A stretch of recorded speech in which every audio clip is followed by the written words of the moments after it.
नमस्कार मित्रांनो, स्वागत आहे तुमचं जॉब गुरु या आपल्या यूट्यूब चॅनलवर। हायकोर्ट ऑफ बॉम्बे अंतर्गत विविध जिल्हा न्यायालयांमध्ये मित्रांनो रिक्त पदांची पिऊन असेल, लिपिक असेल आणि स्टेनो असेल याची तुमच्या जाहिराती आल्या होत्या। यासाठी तुम्ही अर्ज देखील केलेले असतील। आता महत्त्वाचं आहे, बरेच विद्यार्थी या ठिकाणी कमेंट करून विचारत आहेत की सर याचा अंतिम निकाल आणि अंतिम आन्सर की नॉर्मलायझेशन कधीपर्यंत होईल याबद्दल अपडेट द्या। तर त्याचीही माहिती आपण या व्हिडिओमध्ये पाहणार आहोत। आणि दुसऱ्या बाजूला महत्त्वाची माहिती पाहणार आहोत ती म्हणजे बरेच विद्यार्थी या ठिकाणी विचारतात की सर या पदभरतीमध्ये आरक्षण असतं का, निकाल अंतिम निकाल जो आहे तो कसा लागतो, मेरिटनुसार लागतो की या ठिकाणी तुमची कॅटेगरी वाईज लागतो, त्याच्याबद्दल ही माहिती आपण पाहणार आहोत। त्यासाठी हा व्हिडिओ शेवटपर्यंत पाहत राहा। तर सर्वात अगोदर आपण पहिली माहिती पाहूयात की जे विद्यार्थी आतुरतेने वाट पाहत आहेत ती म्हणजे फायनल आन्सर की बद्दल। तर बघा मित्रांनो, फायनल आन्सर की अजूनपर्यंत तरी ऑफिशियल वेबसाईटवरती प्रसिद्ध झालेलं नाही। लवकरच मित्रांनो ही प्रसिद्ध होईल, या महिन्याच्या कधीही एंडिंगपर्यंत मित्रांनो येण्याची शक्यता आहे। आपण म्हटलेलं होतं की 15-16 तारखेनंतर हे आन्सर की जे आहे ते कधीही येऊ शकतात मित्रांनो, फिक्स डेट त्याची नाही आहे। जर मित्रांनो या ठिकाणी उशीर होतोय तर याचा अर्थ असा देखील होऊ शकतो की तुमचे नॉर्मलायझेशनचे स्कोर देखील मित्रांनो त्याच्यासोबतच येऊ शकतात। आणि मित्रांनो जे ऑब्जेक्शन आलेले आहेत त्याच्यावरती सध्या काम सुरू असावं, त्याच्यामुळे मित्रांनो या ठिकाणी थोडा लेट होतंय। आता तुम्ही म्हणाल की या ठिकाणी आचारसंहिता लागलेली आहे तर त्याचा परिणाम काय होतोय का, अशी बरेच विद्यार्थ्यांनी कमेंट करून देखील विचारलेलं आहे। सर आचारसंहिता लागली मग ही पदभरती पुढे जाईल का, तर मित्रांनो तसं काही होणार नाही। आचारसंहिता जरी लागली तरी मित्रांनो ही स्वायत्त संस्था आहे, याच्यावरती त्याचा परिणाम होणार नाही। आणि त्याचंच उदाहरण मी तुम्हाला या ठिकाणी देतो, ती तुमच्यासाठी खुश खबर आहे। ती म्हणजे मित्रांनो सकाळीच अजून एक जाहिरात या ठिकाणी ॲडव्हर्टाइजमेंट जी आहे मित्रांनो हायकोर्ट ऑफ बॉम्बेची प्रसिद्ध झालेली आहे। या ठिकाणी औरंगाबाद बेंचसाठी मित्रांनो स्वीपर या पदासाठीची या ठिकाणी 6 टोटल जागा आहेत। म्हणजे मित्रांनो आचारसंहितेमध्ये जाहिरात येते तर निकाल लागायला कुठलीही अडचण तुमची असणार नाही, तुमच्या या ठिकाणी अंतिम आन्सर की लागायला कुठलीही अडचण नसावी मित्रांनो, ही तुमच्यासाठी गुड न्यूज आहे। तर तुमचा निकाल मित्रांनो 100% या ठिकाणी लागणार आहे, त्यामध्ये आचारसंहितेचा कुठलाही परिणाम मित्रांनो होणार नाही। कारण की आचारसंहितेमध्ये जर आपण बघितलं मित्रांनो तर जाहिरात देता येत नाही। तुम्ही जे कोड ऑफ कंडक्ट आहे मित्रांनो त्याच्यामध्ये पाहिलेलं असेल की रिक्रुटमेंटची नवीन जाहिरात देता येत नाही, नियुक्त्या देता येत नाहीत। त्याच्यामुळे मित्रांनो या ठिकाणी जाहिरात प्रसिद्ध होत आहेत आणि ही जाहिरात मित्रांनो पाहू शकता 19 मार्च 2024ला आलेली आहे। म्हणजेच मित्रांनो आचारसंहितेनंतर या ठिकाणी ही जाहिरात प्रसिद्ध झालेली आहे। त्याच्यामुळे या भरतीवरती आचारसंहितेचा कुठलाही परिणाम होणार नाही, त्याच्यामुळे तुम्ही बिंदास्त राहा। फक्त मित्रांनो आपल्याला थोडे दिवस वाट पाहायचेत, हे आठवडा मित्रांनो वाट पाहायचा आहे। या आठवड्यामध्ये तुम्हाला तुमची फायनल आन्सर की मित्रांनो भेटल्याशिवाय राहणार नाही। आणि पुढचे अपडेट देखील मित्रांनो जसे प्रसिद्ध होतील तसे तुम्हाला वेळोवेळी देत राहील। तर आता मित्रांनो हे झालं तुमचं फायनल आन्सर की बद्दल, नॉर्मलायझेशन बद्दल मित्रांनो, ते तर येणारच आहे, ह्याच्यावरती कुठलाही परिणाम होणार नाही, ही माहिती तुम्हाला दिलेली आहे। त्याच्यानंतर महत्त्वाची माहिती म्हणजे मित्रांनो या ठिकाणी लॉग इन करून देखील मी सतत चेक करत आहे।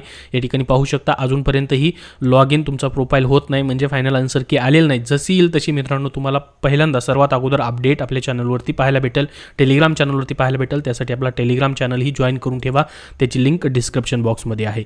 आता दुसरा प्रश्न जो आहे तुमचा मित्रांनो तो म्हणजे या ठिकाणी फायनल निकाल तुमचा कसा लागेल, या ठिकाणी सामाजिक समांतर आरक्षणानुसार लागेल की त्याच्यामध्ये त्याच्या जागा असतात का, किंवा या ठिकाणी डायरेक्टली फक्त लेखी परीक्षेच्या मार्क्सवरती लागेल, म्हणजे एकाच 7 उमेदवार कशावरती बोलवले जातील, त्याच्यामध्ये आरक्षण असतं का, किंवा तुमचा फायनल मुलाखत झाल्यानंतर, स्वच्छता चाचपल्य चाचणी झाल्यानंतर किंवा टायपिंग टेस्ट झाल्यानंतर फायनल जो अंतिम निकाल लागेल तुमचा तो याच्यामध्ये आरक्षणानुसार लागेल का। तर मित्रांनो अशी ही भरती आहे, अशी एकच भरती आहे ज्याच्यामध्ये मित्रांनो कुठल्याही पद्धतीने सामाजिक समांतर कॅटेगरीनुसार जागा नसतात। याच्यामध्ये तुम्ही जर बघितलं मित्रांनो तर पहा अशा पद्धतीने फक्त जागा असतात मित्रांनो, जिल्हा न्यायालयानुसार जागा असतात, इथं कुठल्याही कॅटेगरीला जागा ठेवल्या जात नाहीत। त्याच्यामुळे मित्रांनो तुमचा कॅटेगरीनुसार निकाल या ठिकाणी लागत नाही, सामाजिक समांतर आरक्षणानुसार तुमचा फक्त मेरिट बेसिसवरतीच, म्हणजे तुमचं जो लेखीमध्ये स्कोर आहे मित्रांनो त्याच अनुषंगाने त्याच्यावरतीच आधारित तुमचा सर्व निकाल लागतो। इथं कुठल्याही कॅटेगरीला वॅकेन्सी नसतात मित्रांनो। त्याच्यामुळे तुमचं जे पण तुम्ही लेखीमध्ये परफॉर्मन्स केलेला आहे त्यानंतर तुम्ही आता मित्रांनो चाचपल्य चाचणी किंवा स्वच्छता चाचणी किंवा टायपिंग टेस्टमध्ये मित्रांनो जोरदार परफॉर्मन्स कराल, त्याच्याच बेसिसवरती तुम्हाला मुलाखतीला बोलवलं जाईल आणि मुलाखतीमध्ये देखील तुम्ही चांगली मुलाखत द्याल, त्याच बेसिसवरती तुमचा फायनल मित्रांनो सिलेक्शन होणार आहे। तर इथं कुठल्याही पद्धतीने कॅटेगरी वाईज जागा नसतात। आता जी सध्या मित्रांनो सकाळी देखील जाहिरात आलेली आहे त्याच्यामध्ये देखील जर तुम्ही पाहिलं तर याच्यामध्येही कुठल्याही कॅटेगरीला जागा नाहीत, फक्त इथं निवड यादीसाठी मित्रांनो 6 उमेदवार आणि प्रतीक्षा यादीसाठी 1 उमेदवार अशी मिळून 7 जागांसाठी जाहिरात आलेली आहे, कुठेही कॅटेगरीचा उल्लेख नाही। आणि 2018ला मित्रांनो एक मेगा भरती आली होती सिपाई लिपिक पदांची, तिथेही मित्रांनो कॅटेगरी वाईज जागा नव्हत्या। होत्या तर इथं कॅटेगरी वाईज जागा नसतात, डायरेक्टली मित्रांनो या ठिकाणी तुमच्या जिल्हा न्यायालयानुसार अशा पद्धतीने जागा आहेत, त्या जिल्हा न्यायालयामध्ये जेवढ्या जागा आहेत त्या बेसिसवरती मित्रांनो तुम्हाला एकाच साथ एवढे विद्यार्थी जे आहेत ते बोलवले जाणार आहेत. जिथं जास्त जागा आहेत मित्रांनो तिथं थोडे जास्त विद्यार्थी, जिथं कमी जागा आहेत तिथं कमी कट ऑफ हाय कट ऑफ लागेल, जिथं थोड्या जास्त जागा आहेत तिथं जास्त प्रमाणामध्ये थोडासा कमी प्रमाणात जो आहे तो कट ऑफ लागेल. म्हणजे अशा पद्धतीने ज्या ठिकाणी जागा आहेत त्या जागेच्या बेसिसवरती एकाच साथ एवढे उमेदवार जे आहेत पुढील टप्प्यासाठी बोलवले जाणार आहेत. तर तुम्हाला 2 मुद्दे या ठिकाणी क्लिअर मित्रांनो या ठिकाणी सांगितलेले आहेत. आता तुम्ही म्हणाल की 2 मुद्द्यामध्ये या ठिकाणी पहिला मुद्दा आन्सर की कधी येणार आहे वगैरे त्याच्याबद्दल तुम्हाला सांगितलेलं आहे, त्याला काही प्रॉब्लेम नाही आचारसंहितेचा वगैरे मित्रांनो, ठीक आहे. त्यानंतर दुसरा मुद्दा सांगितलेला आहे कॅटेगरी वाईज वॅकेन्सी नसतात, तुमचं डायरेक्टली फक्त तुमचा जो परफॉर्मन्स आहे, लेखी परीक्षा असेल किंवा तुमचे स्किल टेस्ट जे घेतल्या जातात त्याच्यावरती असणार आहे. तिसरा मुद्दा तुम्ही आता या ठिकाणी म्हणाल की मग या ठिकाणी कॅटेगरी वाईज जागा नसतात तर मग परीक्षेमध्ये उत्तीर्ण होण्याचे निकष जे आहेत ते कॅटेगरी वाईज का दिलेले आहेत. तर मित्रांनो इथं कॅटेगरी वाईज निकष तुम्हाला पाहायला भेटतील, फक्त इथंच निकष जे आहे ते पाहायला भेटणार आहेत.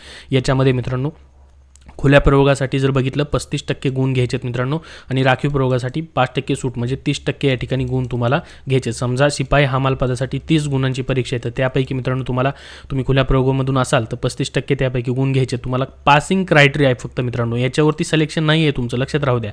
याच्यावरती सिलेक्शन नाही आहे, फक्त तुमचा विचार केला जाईल, जे पास होतील फक्त त्यांचाच पुढे विचार केला जाईल. परंतु एक क्रायटेरिया ठरवलं जाईल, एका 7 उमेदवार घ्यायचे तर 7व्या विद्यार्थ्याला किती मार्क्स पाहिजे तो क्रायटेरिया कसा ठरवला जाईल तर त्या जिल्हा न्यायालयामध्ये किती जागा आहेत त्या जागेवरनं मित्रांनो तो क्रायटेरिया ठरवला जाईल. परंतु या ठिकाणी पास झालं म्हणजे तुम्हाला बोलवलंच होईल असं नाही, फक्त पासिंग व्हायचं आहे तुम्हाला, म्हणजे तुमचा कमीत कमी विचार तरी तिथं केला जाईल, नाही तर तुम्ही बाहेर जाल. एवढे कमीत कमी मार्क्स घेणं गरजेचं आहे. त्याचबरोबर तुम्ही म्हणाल की फॉर्म भरताना मग कॅटेगरीचा उल्लेख कशासाठी केला होता, तर मित्रांनो तुमची फीज जी आहे फीज तुम्हाला खुल्या प्रयोगासाठी जसं की 1000 रुपये ठेवलेली होती, त्यानंतर राखीव प्रयोगासाठी 900 रुपये, त्याच्यासाठी तो उल्लेख जो आहे तो केला गेलेला होता. तिथं कॅटेगरी सर्टिफिकेट देखील तुम्हाला दाखवावं लागणार आहे. फीज मिळेल मित्रांनो त्या ठिकाणी, कमी जास्त फीज जी आहे कॅटेगरीनुसार त्याच्यासाठी. तर अशा पद्धतीने मित्रांनो ही पदभरती जी आहे ती होते. याबद्दल अजून तुमचे काय प्रश्न असतील तर कमेंट बॉक्समध्ये विचारा. हा व्हिडिओ नक्की लाईक करा, तुमचे इतर प्रश्न नक्की कमेंटमध्ये विचारा जेणेकरून सर्वांना देखील समजतील. या व्हिडिओला जास्तीत जास्त शेअर करा व पुढील अपडेट्ससाठी आपल्या चॅनलला सबस्क्राईब करून ठेवा. धन्यवाद.